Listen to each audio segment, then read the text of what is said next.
Ini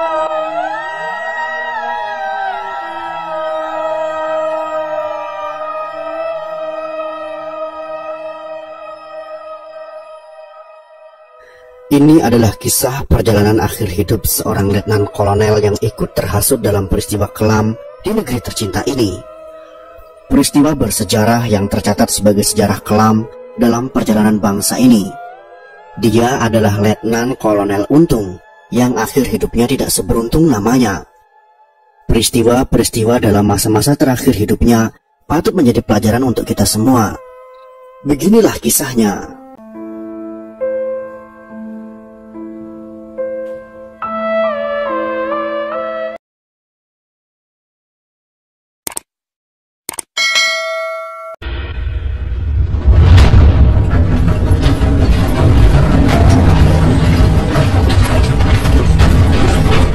Komandan Cakrabirawa Letnan Kolonel Untung Syamsuri memimpin pasukan untuk menculik seluruh perwira tinggi Angkatan Darat. Penculikan ini berlangsung pada malam hari. Jenderal Ahmad Yani Abdul Haris Nasution dan 8 jenderal lainnya menjadi target utama untuk dibungkam. Sehari setelah peristiwa penculikan berlangsung, Untung memerintahkan sejumlah pasukan bernama Divisi Ampera untuk menguasai Radio Republik Indonesia atau RRI.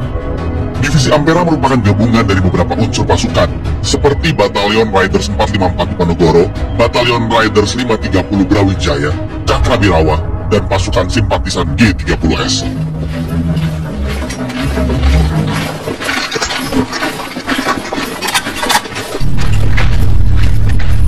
Semua angkat tangan, jangan ada yang bergerak. Ada apa ini, Pak? Kamu penyiar ya? Bacakan ini.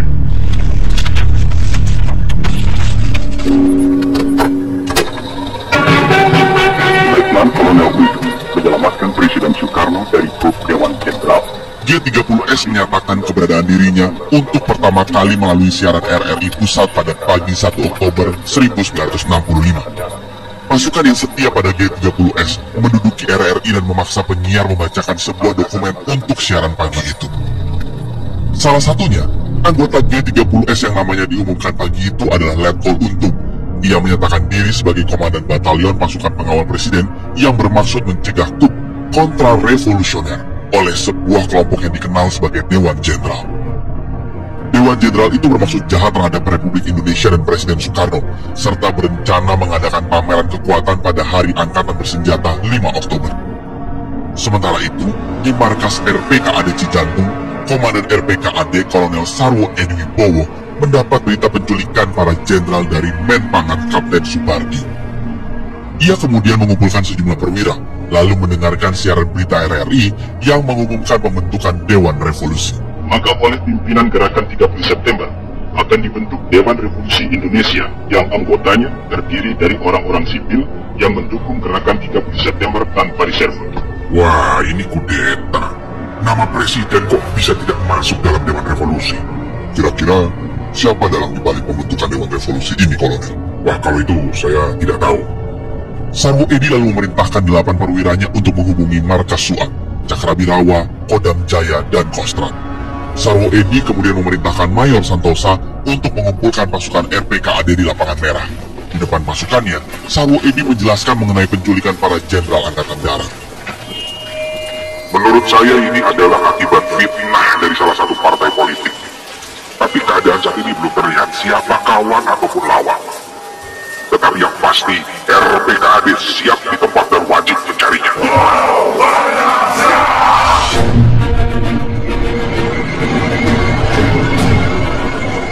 Pada saat genting itu, Kapten Herman Saren Sudiro datang menghadap Sarwo Edi dengan membawa panser. Ia membawa sepucuk surat dari Pangkostrat Maijen Soeharto. Keadaan sangat gawat. Untuk sementara, pimpinan Angkatan Darat saya oper. Harap pasukan dikoordinasikan dan temui saya.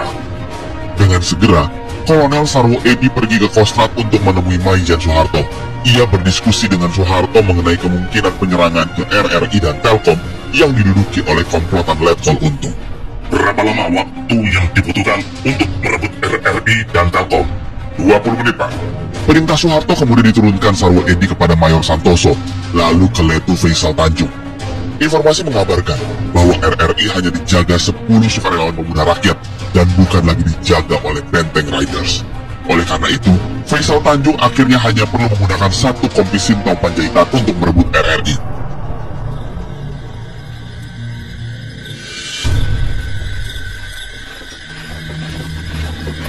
Saat matahari mulai terbenam, pasukan mulai bergerak maju menuju lokasi yang ditentukan. Di saat bersamaan, beberapa pasukan yang sempat berjaga di Monas sudah ditarik kembali ke markasnya masing-masing. Kondisi ini membuat RPKAD lebih mudah bergerak.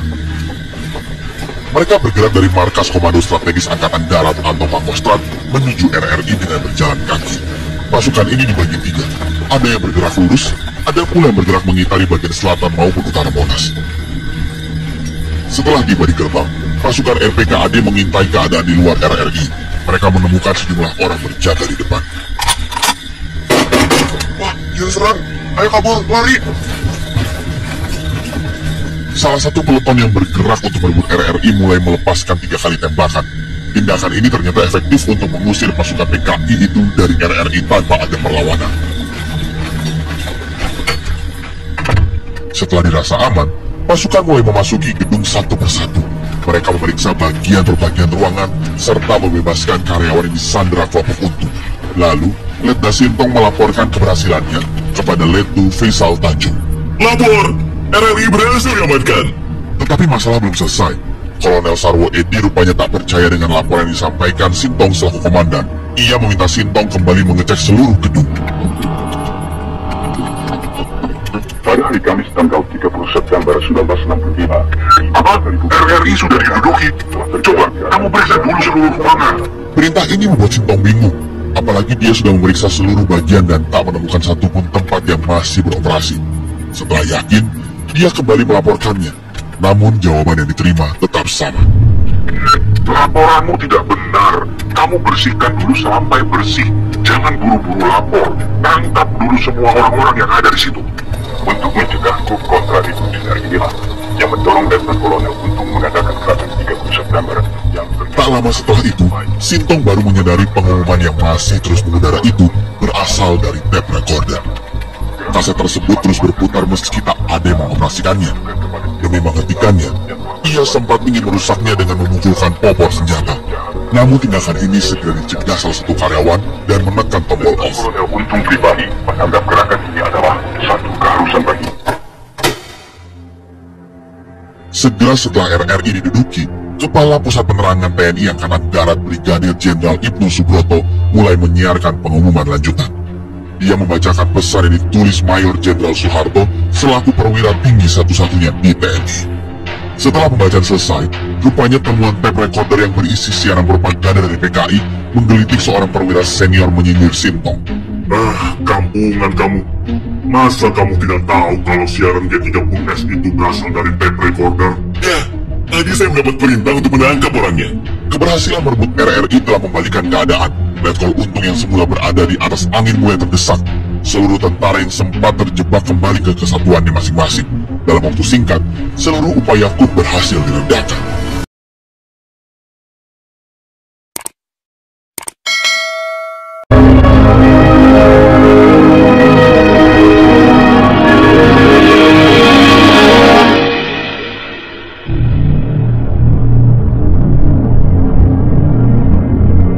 Jawa Tengah merupakan pusat kegiatan komunis di Indonesia. RRI di Semarang, Yogyakarta, dan Surakarta menyiarkan pengumuman G30S. Dewan Revolusi Daerah terbentuk. Wali kota Surakarta yang komunis menyatakan dukungannya terhadap pembunuhan para jenderal angkatan darat. Di Yogyakarta, orang-orang PKI segera turun ke jalan-jalan memberi dukungan terhadap G30S. Sementara itu di Semarang, orang PKI mengambil alih pimpinan Kodam Diponegoro. Mendengar keadaan seperti ini, Majen Soeharto di Jakarta mengambil keputusan untuk mengirim RPKAD ke Jawa Tengah. Kolonel Sarwo Edi mendesak Majen Soeharto agar ia segera ditugaskan ke Jawa Tengah. Selain untuk menumpas para pendukung gerakan 30 September, ia juga punya misi pribadi mencari jenazah Damrem 72 Pamungkas, Yogyakarta, Katamso Darmokusumo. Ia merupakan temannya ketika mengikuti pendidikan militer Teta di Bogor pada masa perburuan Jepang. Katamso Darmokusumo dan Kepala Staf Letkol Sugiono Sejak Jumat sore tanggal 1 Oktober 1965, Gilang diculik pasukan bersenjata yang tidak dikenal. Sudah lebih dari 2 minggu mereka berdua hilang tanpa diketahui jejaknya.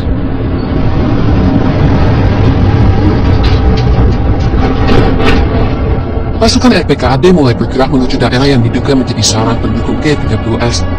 Kehadiran LPKAD secara umum membuat rakyat senang. Dalam menghadapi pemberontakan di Boyolali, Kolonel Sarwo Edi mengadakan rapat umum. Siapa yang mau dipotong kepalanya, saya bayar 5.000. Karena tidak ada tanda tangan, ia melanjutkan pertanyaannya. Siapa yang mau dipotong kepalanya, saya bayar 100.000. Karena tetap tidak ada reaksi, ia melanjutkan lagi. Dibayar 100.000 saja tidak ada yang mau dipotong kepalanya. Dan agar kepala massa pendengar tidak dipotong dengan gratis, maka PKI harus dilawan. Meskipun pasukannya mampu bergerak dengan cepat, bukan berarti Kolonel Sarwo Edi Wibowo dapat dengan mudah menanamkan kewibawaannya ke seluruh daerah dan mampu menyapu bersih desa-desa untuk menangkap para aktivis PKI. Ia sadar dengan jumlah pasukan yang ada tak mungkin bisa mencapai tujuan. Untuk itu, ia meminta bantuan tambahan pasukan dari Jakarta. Namun permintaannya ditolak karena kebanyakan pasukan tentara masih berada di luar Jawa. Meskipun begitu, ia mendapat izin untuk mempersenjatai sukarelawan dari kelompok pemuda PNI dan NU. Para sukarelawan tersebut diberi latihan selama 2 atau 3 hari sebelum dikirim ke desa-desa dalam kesatuan yang dipimpin oleh anggota Paret Merah. Tugas mereka adalah menghancurkan PKI. Pemberian latihan militer inilah yang nantinya menjadi awal dimulainya pembunuhan massal terhadap pengikut komunis atau mereka yang disangka komunis pasca meletusnya peristiwa 30 September. Metode penumpasan serupa kemudian dikembangkan ke seluruh wilayah Jawa Tengah, Jawa Timur, sampai ke Bali dengan memicu ekses berkelanjutan akibat luasnya wilayah pedesaan yang harus diamankan.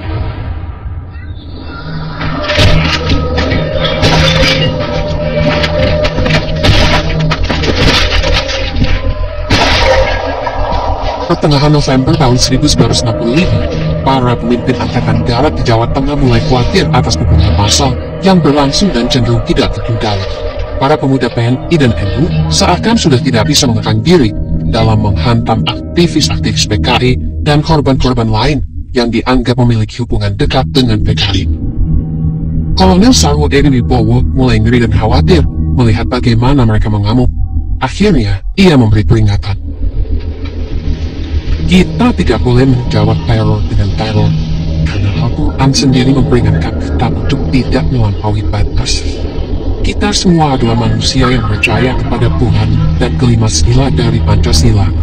Sebab itu, tidaklah baik jika membalas kejahatan dengan kejahatan. Tujuan Sarwo Edi Wibowo ke Jawa Tengah sendiri sebetulnya bukan untuk mencari kemenangan, tetapi mencoba untuk membangkitkan semangat rakyat untuk melawan PKI dan menunjukkan siapa sebenarnya yang berada di balik peristiwa G30S. Ia mengatakan, pasukannya bertindak sejalan dengan permintaan Presiden Soekarno yang meminta fakta sebanyak mungkin tentang keterlibatan PKI dalam G30S.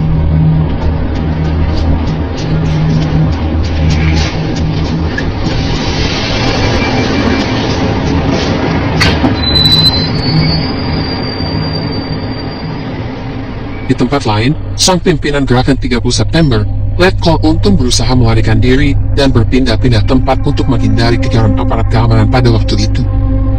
Karena kondisi ibu kota sudah tidak menguntungkan, Untung berupaya melarikan diri ke Solo yang dulu merupakan salah satu daerah basis PKI. Dari Jakarta, Untung menaiki bus bujur menuju Solo dengan menyamar menjadi orang biasa. Namun naas, Letkol Untung rupanya tidak seberuntung namanya. Saat bis yang ditumpanginya sampai Terminal Tegal pada tanggal 11 Oktober 1965, ia justru mengalami nasib yang di luar perhitungannya.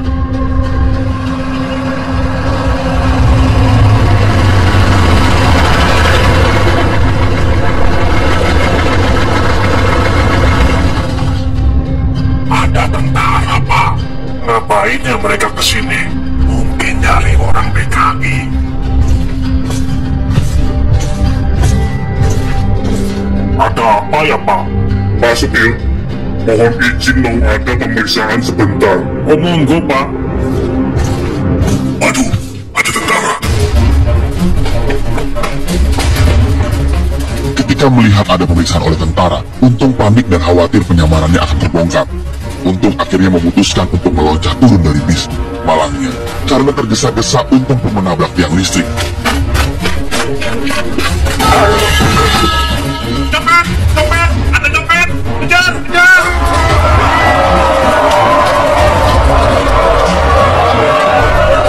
Setelah turun dari bus dan diteriaki copet, Untung sempat lari dan bersembunyi di perkampungan warga di Kelurahan Keraton, Kecamatan Tegal Barat. Persembunyian itu tak berlangsung lama. Pria bernama asli Kusman itu akhirnya ditangkap dan dibawa ke markas CPM atau Polisi Militer di Jalan Jenderal Sudirman yang saat ini menjadi markas Subdetasemen Polisi Militer atau Subdenpom Tegal. Saat diinterogasi di markas CPM, diketahui bahwa ia adalah Letkol Untung, sosok yang sangat dicari setelah peristiwa gerakan 30 September. Untung tak berlama-lama ditahan di Tegal. Setelah dipastikan identitasnya, Untung sempat diserahkan ke Polisi Militer di Cirebon sebelum akhirnya dibawa ke Jakarta. Letkol Untung langsung dibawa ke Jakarta karena khawatir terjadi ekses mengingat Tegal dan Brebes saat itu termasuk daerah merah atau basis PKI. Pada persidangan Mahkamah Militer, Letkol Untung terbukti bersalah atas aksinya menculik dan membunuh para jenderal dalam peristiwa G30 SPKI. Letkol Untung lantas divonis hukuman mati. Eksekusi dilakukan oleh rebut tembak Polisi Militer. Hukuman itu dilaksanakan di Lembang, Jawa Barat pada tahun 1967. Menurut Subandrio, mantan Waperdam era Soekarno yang dipenjara bersama Untung di Cimahi, Bandung, suatu hari di akhir tahun 1966, Untung dijemput dari selnya oleh beberapa sipir.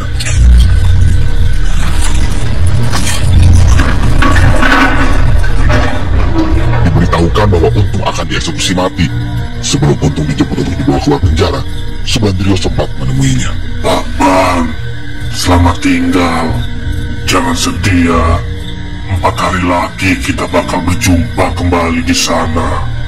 Untung mengucapkan salam perpisahan dan menyeratkan harapan akan bertemu lagi dengan Subandrio di alam keabadian karena ia telah mendengar bahwa Subandrio pun akan segera dieksekusi 4 hari lagi.